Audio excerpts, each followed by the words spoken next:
Hey guys, it's Calvers32 Special again. Welcome back to the channel. I started a video series on my 25-45 sharps. Showed you the tools, showed you some of the, at least some of the boxes from some of the parts. Because I had already had the rifle fairly well assembled. Well, here it is. I promised I'd show it to you, and this is it. Has my 20-inch H-bar profile, R4, 416 stainless with a melanite finished barrel. Thread protectors just from Brownells. The barrel is from Sharps. UTG key mod forearm. I believe in the previous video I said why I went with the key mod. If not, I'll give you a brief synopsis.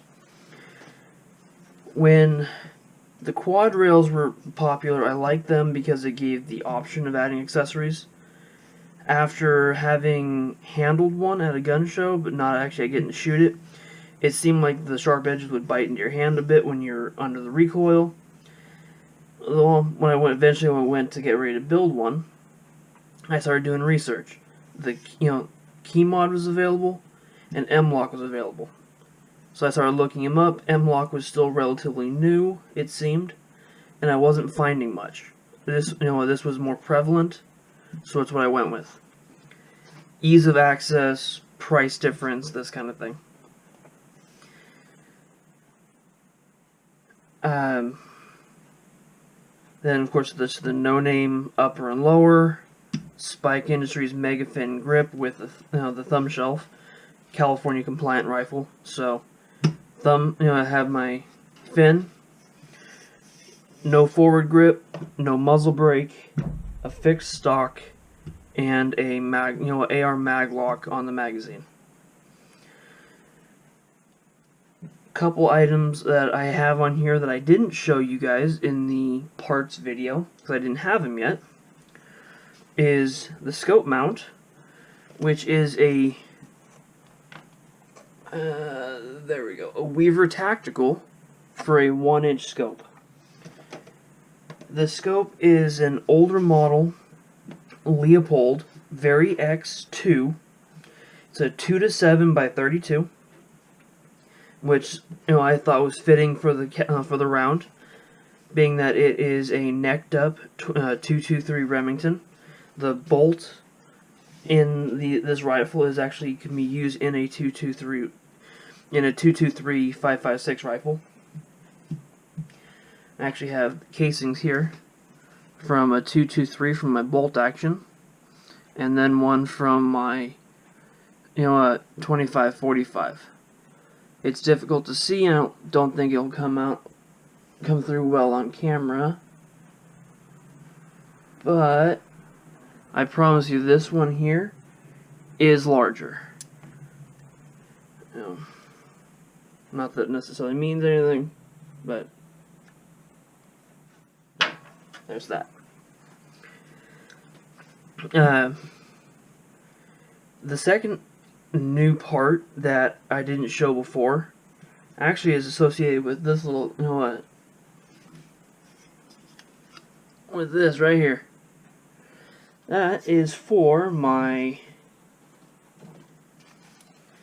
Cadwell brass catcher. It just simply slips on. This is just secured to the pick rail. It, use it at the range. It didn't bother the function of the firearm. It caught my brass, so now I can have keep all my brass so I can start reloading. All in all, the function of the rifle worked well. The only issue that I had with it was on the 4th magazine, which I only put about 4 mags through the rifle that day, just because I was function testing, that was it. And not trying to get accuracy or anything else. And the scope wasn't mounted yet.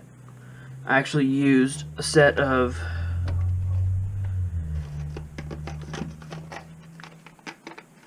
UTG tactical low profile flip up sights suggested to me by Dead Horse over on Gun Channels.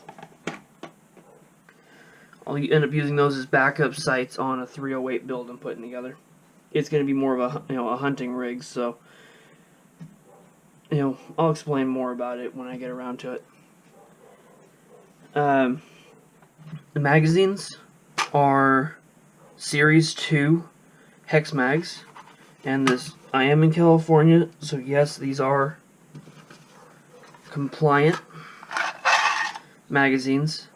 Spacer here makes it so it only holds 10 rounds. And this no-tool magazine actually helped me at the range. The issue I had was on the last magazine that was fired through the rifle, being a California rifle, in order to load it, you have to break the action. This magazine is, there we go. Maybe I didn't have it in straight. You have to load it, then drop the lower, then close the lower.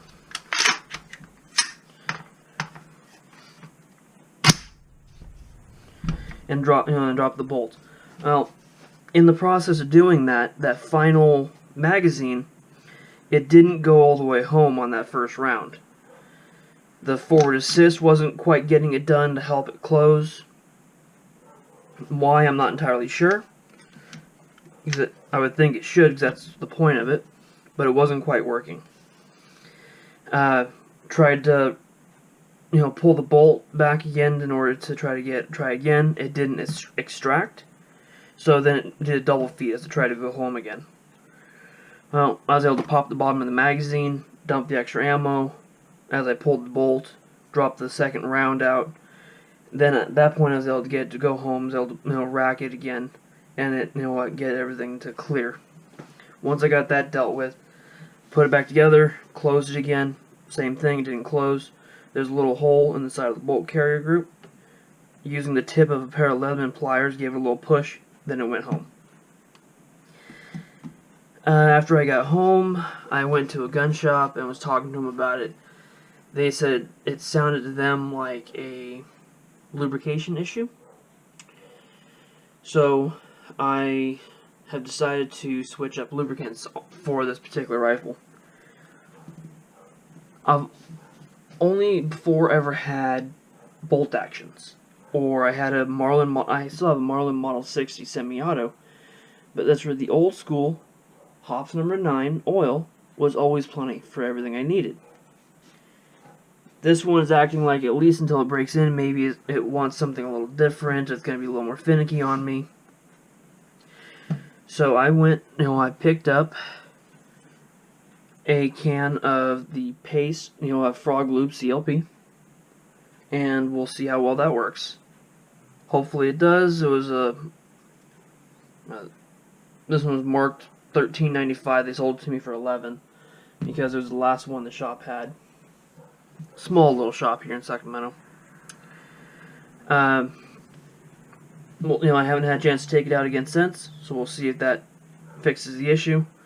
They also suggested, rather than just pulling the bolt back and letting it go for that first round, to actually pull it back and use the bolt lock, or the bolt catch, my bad, and then, then releasing it from there in order to make sure that the bolt is in the fully back position, to see if that helps it go the rest of the way home as well. So between the different lubrication, and from what I can tell on this, I've already applied it, it definitely seems like it's going to be a lot slicker and stick around a lot better than the Hops does. Other than that, this is my first ever AR build. I am in the process of accumulating parts for a AR-10 308 build. It's going to be just a 16-inch fixed carbine length. Essentially, the purpose of this rifle is a varmint, more of a varminter. Coyotes, occasionally maybe if I want to play around, shoot some ground squirrels with it, target practice, as well as a learning platform for the ARs. And not difficult to put together. Definitely had process you have to go through to do it correctly, but I'm okay with that. The AR-10 is going to be set up as a short-range brush rifle. With the idea of hunting hogs with it, or deer, or other places where I'm going to be hunting in, more heavily brushed, shorter range areas. Is there anything else I haven't told you guys? I can't think of anything. If you have questions, maybe questions about some of the stuff I had to do for the California, feel free to drop the questions into the comments. I will do my best to answer them. I am not a lawyer. I am not a expert when it comes to firearms. I am not an FFL, any of that.